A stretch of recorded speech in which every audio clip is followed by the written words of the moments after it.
中国戦国時代、秦が天下統一を果たす以前、最も豊かな国はどこだったのでしょうか。多くの人は秦や宋を思い浮かべるかもしれません。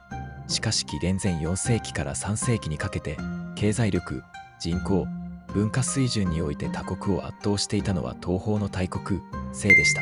首都の臨市には数十万人が住み、学者や思想家が集まり、市場には各地の商品があふれていました。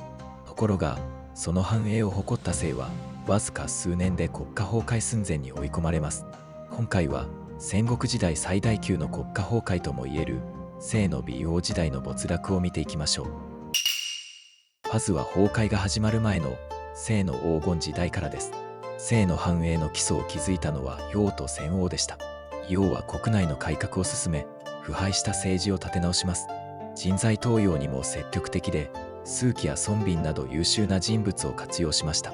その結果、秦は軍事力と行政力を大きく向上させます。さらに秦には他国にはない強みがありました。それが経済力です。山東半島沿岸では大規模な塩業が発達し、豊富な鉄資源を利用した製鉄業も盛んでした。塩と鉄は古代国家にとって極めて重要な戦略資源です。秦はこれらを背景に莫大な富を蓄積していました。首都の臨市は当時世界有数の大都市でした。史記には7万戸が存在したと記されています。1戸5人として計算すれば30万人を超える人口となります。これは当時としては驚異的な規模でした。また戦王の時代には特化学宮が発展します。全国から学者や思想家が集まり、儒家、道家、法家、陰陽家などが活発に議論を交わしました。まさに戦国時代の学術都市だったのです。軍事面でも秦は強大でした。紀元前314年には内乱で混乱していた燕へ侵攻し、一時は燕のほぼ全土を占領します。当時の人々は、秦こそ天下統一に最も近い国だと考えていました。宣王の死後、王位を継いだのが美王でした。賓王は野心的で積極的な君主でした。彼は父祖の残した強大な国力を背景に、さらに勢力拡大を目指します。そして紀元前288年、歴史的な出来事が起こります。西方の秦王と東方の西王が、それぞれ帝号を名乗ったのです。秦王は聖帝、西王は東帝。当時、帝とは本来人間を超えた存在に近い称号でした。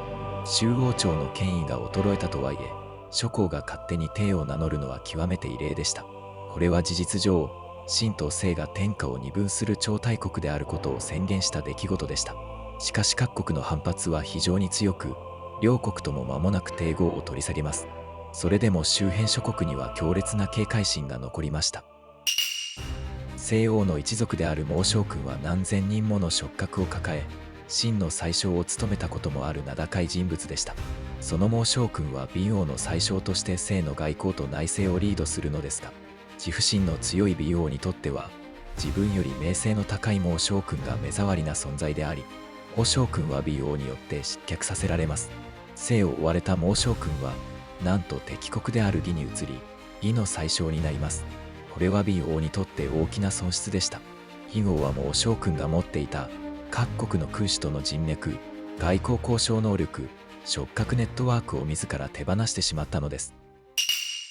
秦に特に深い恨みを抱いていた国がありました。弁です。弁はかつて西軍によって国土を蹂躙され、王族の墓まで荒らされ、弁国の宝を持ち去られました。その屈辱を忘れていなかったのが弁の昭王でした。昭王は即位後、復讐の機会を伺います。それに協力したのが蘇代です。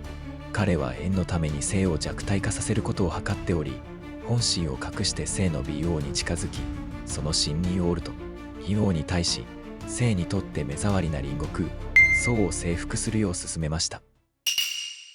宋は中原に位置する比較的小国でしたが、経済的には豊かな国でした。紀元前286年、秦は宋を滅ぼします。領土はさらに拡大しました。しかしここで美王は重大な誤りを犯します。周辺諸国への配慮を失ったのです。本来、戦国時代では勢力均衡が重要でした。一国が突出すれば他国は連携して対抗します。ところが美王は成功に酔い、自国の力を過信していきます。各国へ高圧的な態度をとり、外交上の敵を増やしました。魏王の強硬姿勢に対し、周囲の魏、趙、秦などは西を非常に警戒するようになり、変の主導のもと各国が手を組んで西を攻撃する密約が結ばれるようになりました。そして紀元前284年、ついに大反撃が始まります。変軍を主力とする連合軍が西へ侵攻しました。総司令官は名将として7海学期です。連合軍には趙、魏、韓、秦なども参加しました。かつて周辺諸国を見下していた西は気づけばほぼ全ての国を敵に回していたのです。決戦となった西西の戦いで西軍は大敗します。各機は勢いそのままに侵攻を続けました。西の防衛線は次々と崩壊します。各都市は降伏し、西軍は抵抗らしい抵抗もできませんでした。わずか数ヶ月で国土の大半が失われます。そして首都臨市も陥落しました。かつて学者たちが集い、巨大市場が栄えた東方最大の都市は敵軍の手に落ちたのです。魏王は首都を捨てて魏に逃亡します。魏の君主は自分の宮殿を魏王に譲り、へりくだったのですが、魏王が魏王に対して尊大に振る舞ったため、怒った魏の人は彼を攻撃しました。そこで魏王は魏から数に逃げました。しかしここでも迎え入れられず、続いてロに逃げましたが、ここでも拒絶されました。そんな折、大国の中で唯一、蘇が援軍を派遣します。ところがその将軍であった当主は裏切って魏王を捕らえ、そして残酷な方法で処刑してしまいます。こうして戦国最強国家と呼ばれた西は崩壊しました。夫も西が完全に滅亡したわけではありません。わずか2つの城だけが残り、そして後に伝丹が側木で反撃し、湿地の多くを回復します。しかし魏王時代の大国としての威信は二度と戻りませんでした。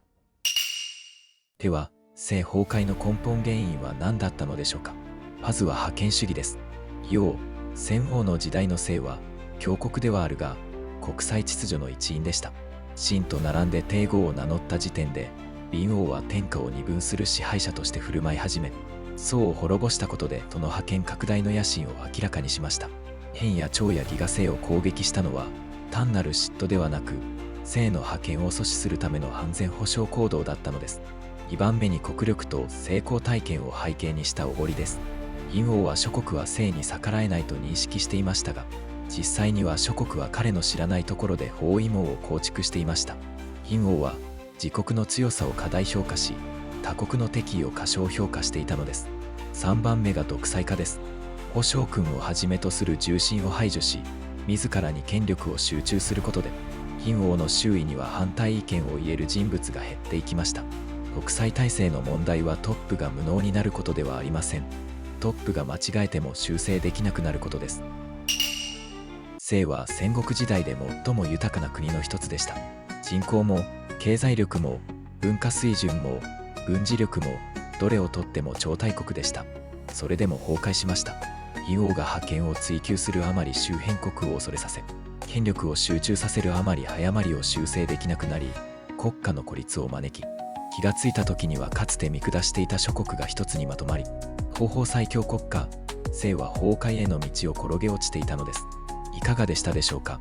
今日は戦国、西の崩壊の経緯を見てみました。今後も中国の歴史を中心とした動画を上げていきますので、この動画がいいと思った方は、チャンネル登録とグッドボタンをよろしくお願いします。最後までご視聴いただき、ありがとうございました。